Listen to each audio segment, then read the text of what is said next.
Na nossa aula de hoje, nós vamos falar sobre a eletrodinâmica. Primeiro, nós vamos conhecer o significado dessa palavra, porque ela pode ser dividida em duas partes, aonde essa primeira parte, que é eletro, que vem do grego electron, ou melhor, que significa elétrons. E quando nós estamos falando sobre esses elétrons, nós estamos falando sobre cargas elétricas. E nós não poderíamos falar sobre cargas elétricas sem não mencionar a estrutura atômica. Então, a constituição de um átomo ela é denominada de estrutura atômica. E ela é formada pelo núcleo e pela eletrosfera. Sendo o núcleo constituído pelos nêutrons, que são as partículas de cargas neutras, e pelos prótons, que são as partículas de cargas positivas. E na eletrosfera, nós temos armazenado os elétrons, que são as partículas de cargas negativas. Os elétrons, eles vão formar as órbitas circulares que ficam ao redor do núcleo, com energia fixa e ao mesmo tempo determinada, que são chamadas de órbitas estacionárias.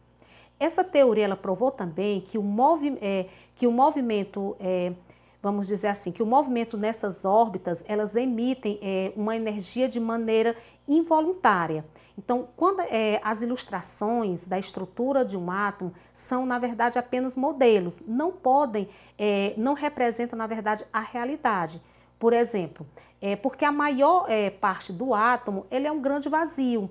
Para você ter uma ideia, se o núcleo de um átomo ele fosse do tamanho de uma bola de tênis, o seu elétron orbitante ele estaria a uma distância de 3 quilômetros, né? Em um exemplo mais prático, para a gente entender melhor o tamanho do núcleo e o tamanho da eletrosfera, nós podemos comparar um átomo a um campo de futebol. A bola, nesse caso, seria o núcleo, né, que estaria bem no meio desse campo. Seria o núcleo desse átomo. E já as arquibancadas, elas seriam a eletrosfera, né? Então, a eletrosfera, ela é maior do que o núcleo. Na verdade, ela é maior cerca de 10.000 a 100.000 vezes, certo? Então, uma outra característica desse elétron é que é muito mais fácil arrancar um elétron da eletrosfera do que você tirar um próton do núcleo. E digo mais, o elétron, ele é muito mais leve do que um próton. Para vocês terem uma ideia, a massa do elétron ele é cerca de 2.000 vezes mais leve do que a massa do próton. Então, a gente sempre vai trabalhar aqui com a movimentação dos elétrons. Então, quando eu falar de carga elétrica, eu vou estar falando de movimentação de elétrons.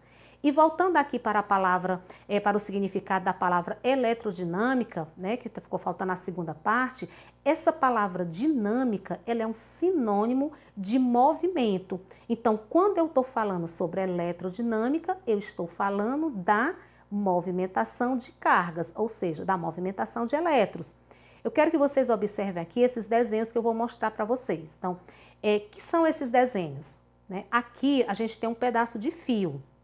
E esse pedaço de fio, ele está cheio, repleto de elétrons, né? Então, e tem várias cargas elétricas dentro dele. Porque você deve lembrar sempre que tudo é feito de átomos. E nesse átomo, girando em uma camada chamada eletrosfera, nós temos os elétrons. E aqui nós vamos falar sobre a corrente elétrica. E a corrente elétrica vem de onde? Né? Elas vêm desses elétrons que estão nesse fio. Esse pedaço de fio, na verdade, ele é um condutor de eletricidade. E quanto mais elétrons livres ele tiver, maior será a sua condução de eletricidade. Então, nesses dois pedaços de fios que nós temos aqui, você observa a trajetória aqui dos elétrons, a forma como eles estão colocados. Nesse primeiro exemplo, os elétrons, eles estão colocados aqui de forma desordenada.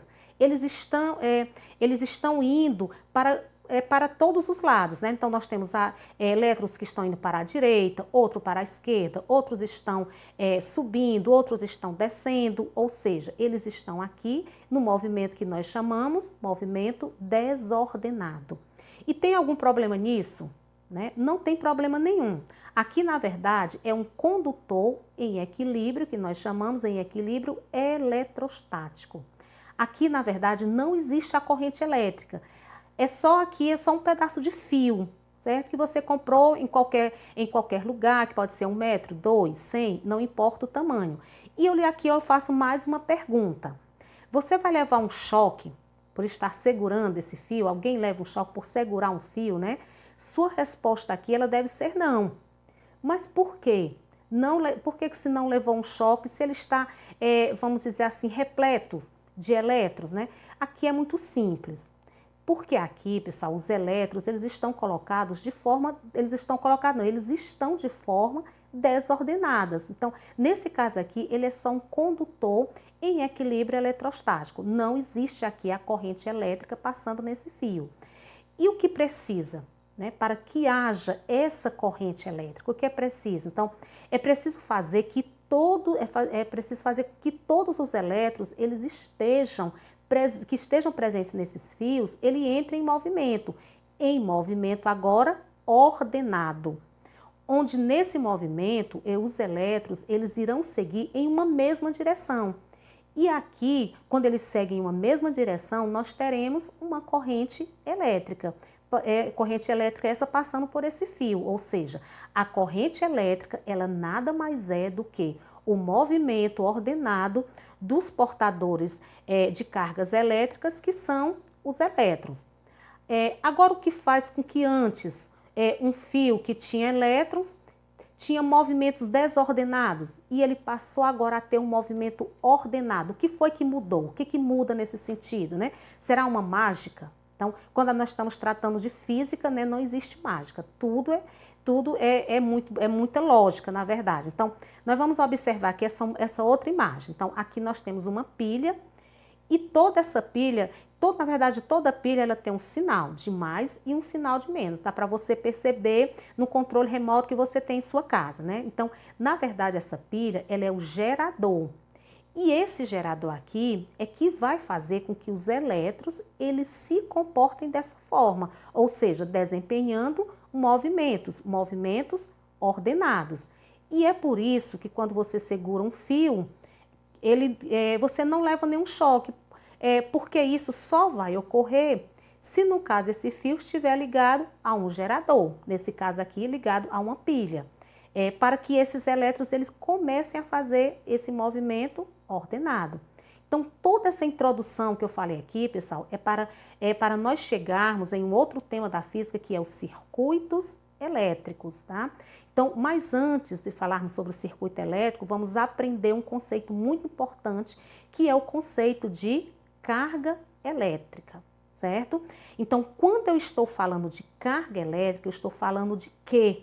Da letra Q. Então, a carga elétrica, ela é representada na física pela letra Q, sempre maiúscula.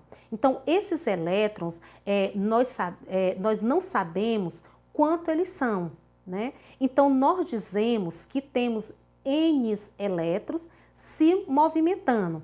Observe aqui novamente essa imagem. Aqui você tem um fio, nele você tem vários elétrons se movimentando.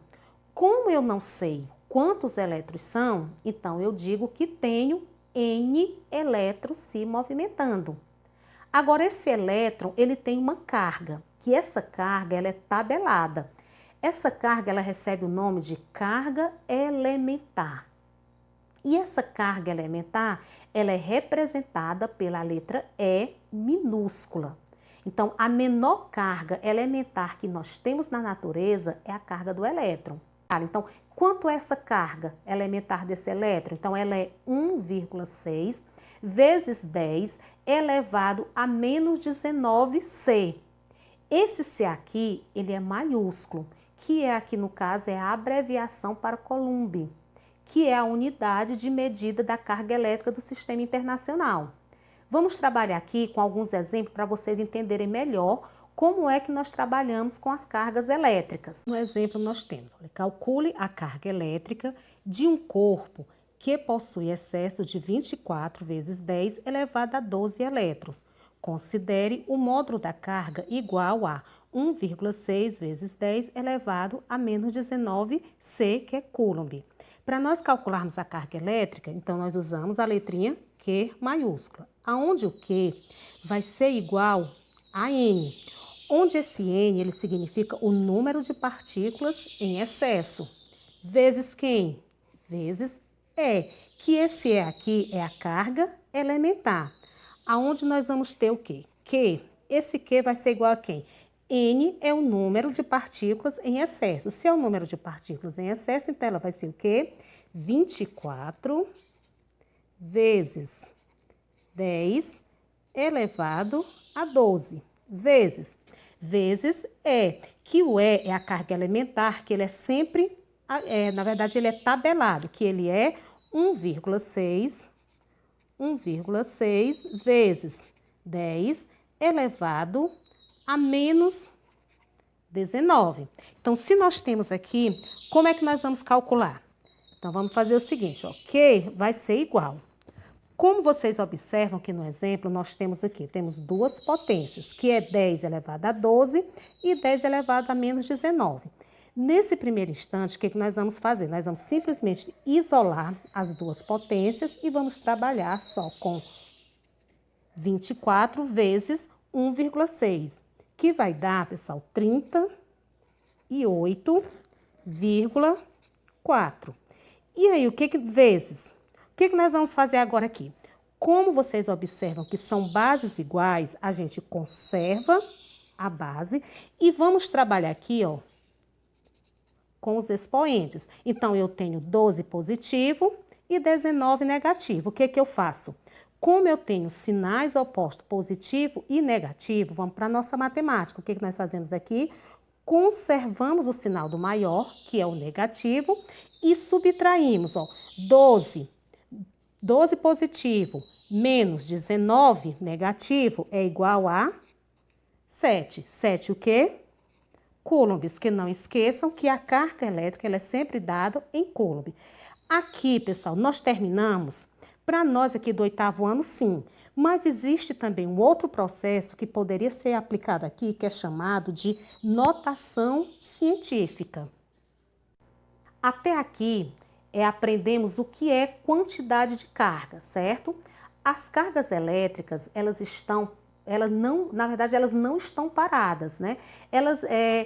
Então, se elas não estão paradas, elas vão formar o que nós chamamos de corrente, que é o que nós vamos falar, que é o que nós vamos trabalhar agora. Então, nós vamos trabalhar a corrente elétrica, ou o que nós já falamos antes, os circuitos elétricos. Então, nós chamamos aqui a corrente elétrica ou o circuito elétrico sempre de I.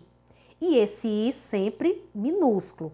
E o que seria essa corrente elétrica? Qual é o conceito para a corrente elétrica? Então, a corrente elétrica, ela seria definida como a quantidade de carga, que a carga aqui é representada por ΔQ, que atravessa um condutor em um intervalo de tempo, que esse intervalo de tempo é representado pelo ΔT, que ele pode ser expresso por essa fórmula, que é I, que é igual a ΔQ sobre ΔT, em que esse I, pessoal, ele é a corrente elétrica, que vai ser dado sempre em A.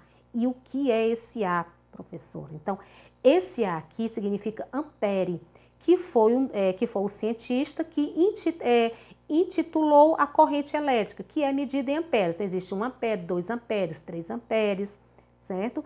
E ΔQ é a quantidade de carga, como nós já vimos anterior, que vai ser medida por C, que esse C aqui significa Coulomb. E o ΔT vai ser o intervalo de tempo, que esse intervalo de tempo ele vai ser sempre dado em segundo. Então, vamos para mais um exemplo para nós podermos ter ideia de como se resolve circuitos elétricos ou correntes elétricas.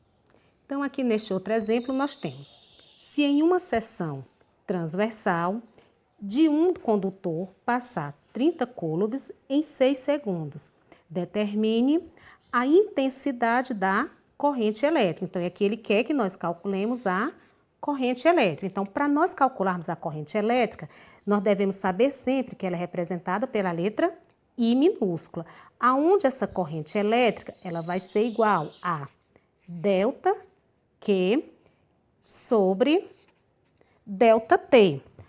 Onde, pessoal, esse I, que é a minha corrente elétrica, ela vai ser dada sempre em A, que significa amperes.